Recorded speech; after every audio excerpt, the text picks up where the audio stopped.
So the next domino in free trade has fallen as it has been announced that Alyssa Thomas is going to the Phoenix Mercury.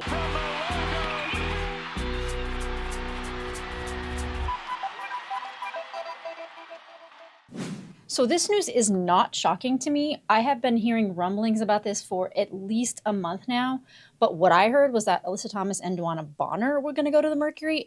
And DeWanna Bonner already has played for the Mercury, so it would be like a coming back situation for her.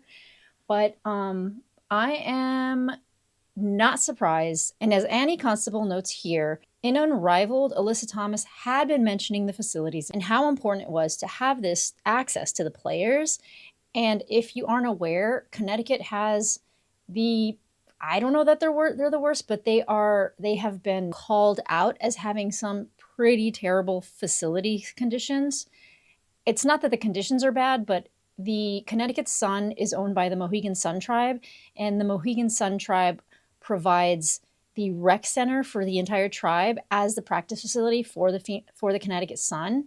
God, this is so confusing because Phoenix also has an NBA team called the Phoenix Suns, and there's the Phoenix Mercury and the Connecticut Sun, so please forgive me if I make that mistake anywhere in this video. But anyway, back to the facilities. Connecticut Sun have in multiple occasions had to share a practice space in the Tribe Rec Center, the Tribe Recreation Center, with, in particular, a 2-year-old's birthday party in the playoffs back in October, which means they had to put like a divider up and they had to practice half court like during the playoffs as a professional team, which is pretty unacceptable. And facilities are very, very important for players as a draw in free agency, as somewhere you can go and relax. And if you have a bad game, go like to the gym and shoot it out. So I wonder if last season when Alyssa Thomas was on the Connecticut Sun and they were in the playoffs doing the practicing and they had to split their practice session with a literal 2-year-old's birthday party, if that could have been the straw that broke the camel's back. Just an assumption. So this leaves me wondering what the Connecticut Sun got in return, because that has not been reported yet. And again, I'll say again that what I heard was that Alyssa Thomas and DeWanna Bonner were considering going to the Phoenix Mercury, but DeWanna Bonner has been already cored twice in her career. So she is a free agent, an unrestricted free agent. So she can go anywhere she wants to. So if the Phoenix Mercury, if the Phoenix Mercury were interested, this could be possible. And with the recent news that Britney Griner is also exploring her free agency, which, by the way, was a shocking news report to me. I thought Britney Griner was going to stay like in the Mercury forever.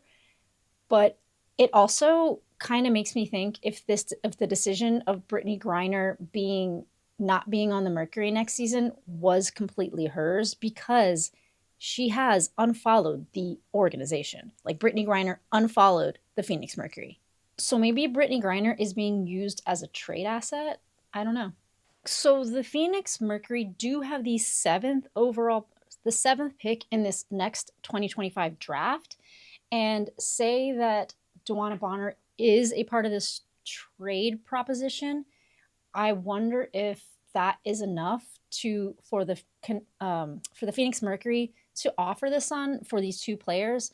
And I'm totally speculating this DeWanna Bonner thing, so don't repeat this to anybody saying that this is what I said it's definitely happening. But I'm just wondering like what Connecticut would have to trade. What the Mercury would have to trade to get Alyssa Thomas.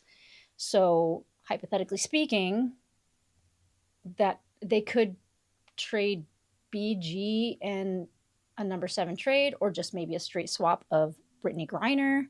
But I will say that it does seem like the Connecticut Sun is entering a rebuilding phase. So I would assume that number 7 pick could be very valuable as far as like cultivating new talent in a rebuilding phase. But it is also important to have vets to cultivate new talent. Now, Marina Mabrey is a vet. Dejanay Carrington, I think she's going to be entering her 3rd season in the WNBA. I do wonder if Celeste Taylor could have been part of this trade, but the Mercury seem to be cultivating a more veteran presence in their team. If Diana Taurasi does not retire, she could be playing with DeWanna Bonner, who she did used to play with. She could be will be playing with Alyssa Thomas if she doesn't retire. So I think that it's also important for the Mercury to also cultivate their next generation of the roster. But there is another hypothetical, because over the summer, or right after the president was elected, Sophie Cunningham and Tosh Cloud had a bit of a falling out, and they were previously very close. It's not worth talking about, but I don't know if the locker room tension could be a little high there, and maybe Sophie Cunningham was part of this trade, because Tosh Cloud's numbers are really good. She is one of the best point guards in the WNBA. So I would think that if anybody was on, if they had to choose between the two, they would go with the stats. And Tosh Cloud does have better stats, and she is a consistent starter for the Mercury, so she would be a tougher asset to part with. It is also important to note that we have to keep the team's cap space in mind. Like, how much cap space does the Mercury have to spend on getting these people over? How much cap space does Connecticut have? And with Bree Jones also being a free agent this coming season, there are a lot of other factors in mind. But I actually have to cut this video short because I am on my way somewhere. I just wanted to get this out really quick because it is important news, and it is the next domino that is falling in this free agency 2025 WNBA season. But I'll be keeping up, and I will see you next time.